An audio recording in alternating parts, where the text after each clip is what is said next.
There you have it, Nintendo's presentation from E3 2015. I'm David Hatfield. I'm Max Scoville. Joining us, Brian Altano and Jose Otero. Hey. Gentlemen, your reaction in one word. Huh? Jose? Lukewarm. Lukewarm. Yeah. So can I explain that? Can I explain that? Of course, of course. Yeah, I mean, I feel like going into the show, we did mention that the absence of Zelda was a big problem for them. Yeah. And they needed to find a way to sort of emphasize that even though that isn't something they were going to show, that they were going to do something, have cool things around it. I feel like the room was really divided on Star Fox. I feel like even though I am excited for that game, I still don't see a lot of excitement from a lot of folks here at the office or at E3. Like, ultimately, the announcements didn't line up in a way that drove that excitement for me. Yeah, that was kind of the running theme, right? Is we got new announcements, but they were also kind of like marred by something that is maybe not so exciting. We got a new Star Fox, but it uses a lot of motion controls. We got a new Animal Crossing, but it's like a Mario Party clone. We got a new Zelda, but it's a 3-player and it's on 3DS. Yeah. We got a new Metroid, and I'm still processing that. Unceremonious introductions. Yeah, so like to return to Metroid I have ever seen. Let's back things up for a minute. Let's talk about Star Fox because Okay. that's what they started out with. Yeah. We watched puppets of the Nintendo businessmen transform into animals before our eyes, and then lo and behold, here's a new Star Fox. Now, I don't want to be a Debbie Downer, but does this look like a game, a 2015 game? Well, it's got a very clean art style. I don't know if it's the most beautiful looking game we've seen, but it does look a little more kind of minimalist than I would have hoped. Yeah. I don't know. Like we've seen like Super playing, Mario World, Super Mario 3D World, and what we saw from Zelda look really, really impressive. No, I agree. Yeah. I do feel like maybe sticking to the original Star Fox 64's art style is pretty divisive. Like we do like to see them reinvent franchises to transform them as their theme, according to Reggie.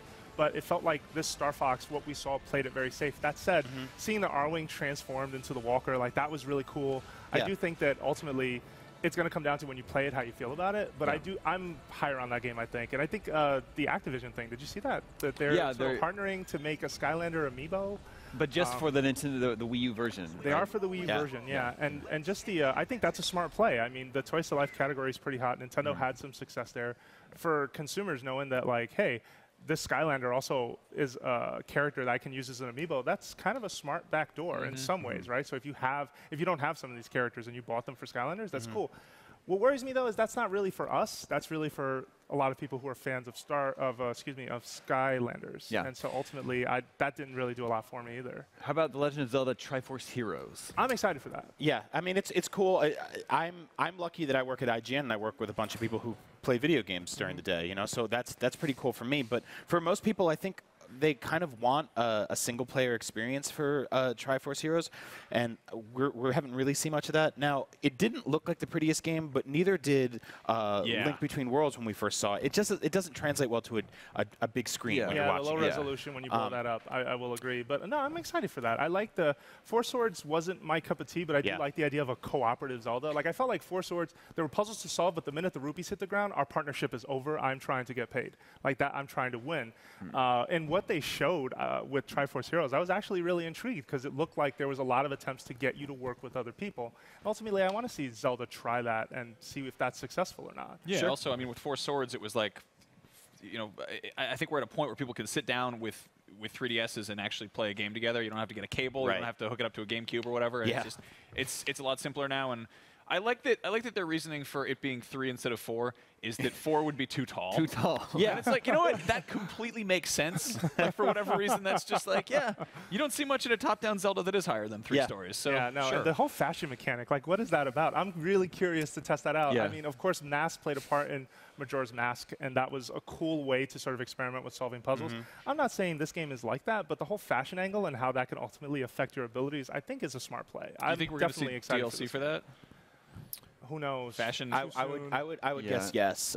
Whether it's paid or not, who knows? And whether or not I will buy tiny little outfits for my Link, yet to be confirmed. No, that's definitely confirmed. That's definitely confirmed. Now, we did get a new Metroid game. But is this the Metroid game people were hoping for? I mean, Metroid Prime Federation Force. Yeah. So it basically looks like a sequel to Metroid Prime Hunters, which was a DS game. It was basically when you bought a DS originally, the original Nintendo DS, there was a little cart with it that came game with, you know, Metroid Prime Hunter's First Hunt. It's a first-person game. It uses the stylus to control. I don't know if that's exactly how this is going to play this time around. It's got kind of this sort of chibi art style to it, which I don't know if I'm crazy about.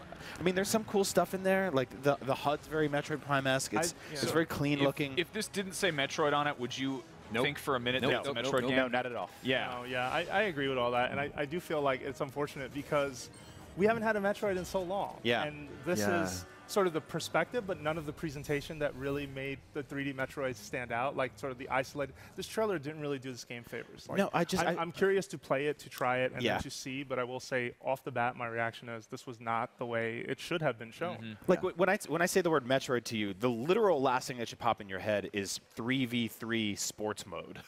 Yeah, like this just that doesn't fit. I don't. But you like the pinball game, like that. You wouldn't have said I want to play Metroid as a pinball game. That's you true. Ultimately enjoyed that a lot. So that's I don't know. I'd hold judgment until I play it, but I will say that. Now you have to keep in mind, Metroid Prime Pinball came during a time where there were multiple Metroid Prime games. There were multiple Metroid games hitting the Game Boy Advance. Sure. This is now we haven't had one in 5 years, and this is the first one we've seen. So. Give me a minute. Just let me decompress on this one. Fair enough. All right. We also got Paper Jam, which is that was Super a surprise. Mario RPG meets Paper Mario, That basically. looks like a fun game. Cute name. I'm really kind of I'm kind of torn on this aesthetic because it's kind of torn on its own aesthetic. You know, it seems kind of odd to combine the two, and again, it might be one of those things that looks great in action on a 3DS, but I don't know. Yeah, I've always been more of a Paper Mario guy than a Mario RPG guy. That being said, I love the original Super Mario RPG, so anything that can sort of get back to those roots. It's interesting, right? Like, there's a lot of Marios in this game, and I'm not sure how they're going to canonize that. I'm worried about the story. Yeah. How many Marios do we need?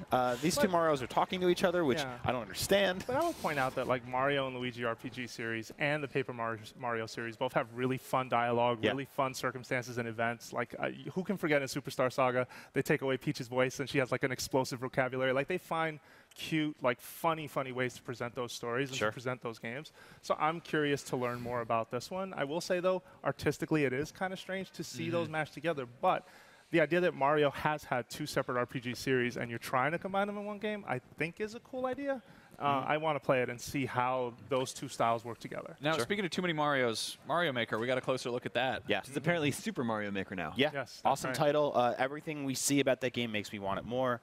It's very clever. They actually really went into some of the kind of a little crazier old design documents around the original Mario Brothers, and it's cool. They're creating budding game designers of the future. I mean, I think a lot of people who make video games 10 years from now might say that they started with something like this. And the amiibo support was fun, right? The idea of a mystery mushroom that transformed. In that digital event, they showed Link, Marth, Isabelle, Yoshi, Luigi, Wii Fit Trainer. I feel really uncomfortable seeing Wii Fit Trainer in 8-bit.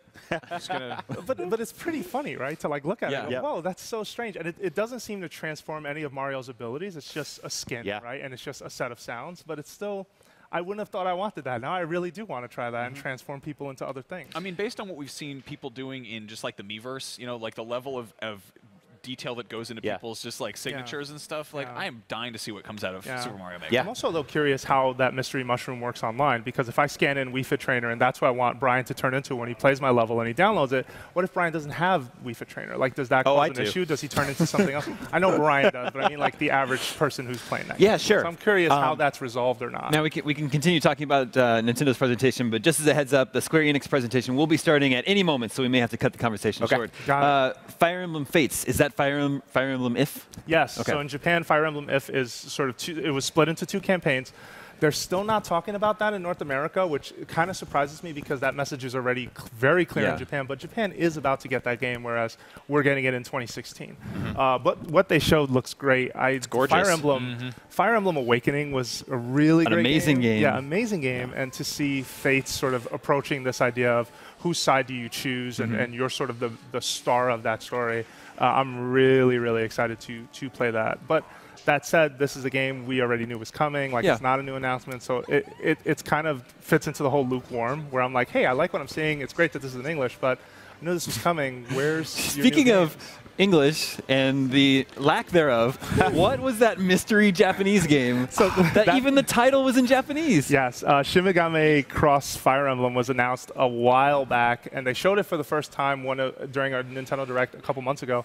I will say that showing it in its full Japanese glory didn't really do it favors, because even watching the footage, you don't know what's happening in that game. It's a lot of tropey dialogue, according to people on Twitter who understand Japanese. And ultimately, like, how is someone watching that supposed to be excited? There's about, I've gotten to the point where I know there's about 3 or 4 minutes in every Nintendo Direct where I'm just like, what? and this is it. You know, this delivered on that. I do appreciate that consistency, that I will be confused at least once an hour when it comes to Nintendo. Yeah. We also got another look at Yoshi's Woolly World, which is easily my pick of this presentation. Yeah. Mario and Samus Yoshi. Yes. Adorable. Yes. Did you see Famicom Yoshi? There's pictures of that floating around on the internet from a video that they showed in Japan. That game's about to come out in Europe, coming out in Japan as well. We got a date on it, which was great, October 16th. Cool. That's awesome. I'll take that. Yeah. Absolutely. Very, very charming, very good looking. So cute. Yeah, it was cool to see sort of I guess, a peek behind the Yoshi amiibo factory, whatever's going on in here, right? And if you look in the background of that shot too, you could see there was actually a level that they were making out of yarn. So I really appreciate the aesthetic in this game. It looks like something that's tangible, you know, something that woman has to knit every single Yoshi amiibo that they make. Oh my, that's actually why the supply shortages are happening, because she's exhausted. But I'm also happy to see Nintendo sort of playing up more females and more just in general, like the game industry has been criticized for not having enough females representing video games. I am very happy to see that they had someone on camera who can talk intelligently about what's going on with it, about the sort of the origins of the Yoshi amiibo. I actually really respect and like that. This is so damn cute. I love it so much. No, it looks great. Yeah. Oh my gosh. This holiday, we're getting a new Mario Tennis. Yeah. Yes. Yeah. Ultra Smash. Yep. Yeah, a cool announcement, but ultimately not one that you know, again, had me really excited. It's like, well, just looking at this, I can tell what this is, and so far it doesn't seem that different from, like, I don't know, it's a sequel. Like, I'm not really jazzed about that. It's not like I haven't been like truly wowed by a Mario Tennis game in a while. That being said, it's really pretty looking, and you know, the Wii U needs more games, so this could be fun. I'm into it. No, it does look good. I will say that. And that's a giant peach, so that's terrifying. That is actually kind of scary. So we also got Yokai Watch. Which, oh man, I kind of forgot about that for a minute. That looks gorgeous. Is that coming out this fall? I didn't catch that. It said holiday 2015. Okay. Well, there we go. That's pretty cool. They're big. Yeah, it's a big holiday title. It's got a lot of potential, as we said in the pre-show. I'm really. I will wonder though if that game will be as easy as it felt. So some of the criticism against that game in Japan is that it is really simple. But that said, it is colorful. It is gorgeous. Like, look at those visuals. It's a really, really good art style. I really like how that game ultimately presents itself. Yeah, I mean, it's interesting because the clear comparison is Pokemon, which was noticeably absent here. And I think initially you're like, oh, it's level 5. They kind of made their own Pokemon game with Ni no Kuni on PS3. That was also on 3DS in Japan. And then this is like, it's kind of interesting that Nintendo's sort of like, yeah, it's cool. Like this, we're going to support you on this. We're going to publish this stateside, when it is kind of competing with Pokemon, but it is it's an well, I think it's system. And to that point, actually, that's a great point. I do feel that that's one of the reasons why maybe we're not seeing another Pokemon game announced this year. Like, think about it. Omega Red and Alpha Sapphire and Omega Red were announced last year. They came out in November. We've had a Pokemon game every year for the last couple. Conference is starting, everybody. Square Enix is starting. Enjoy. Stay tuned for our post-show coverage afterwards.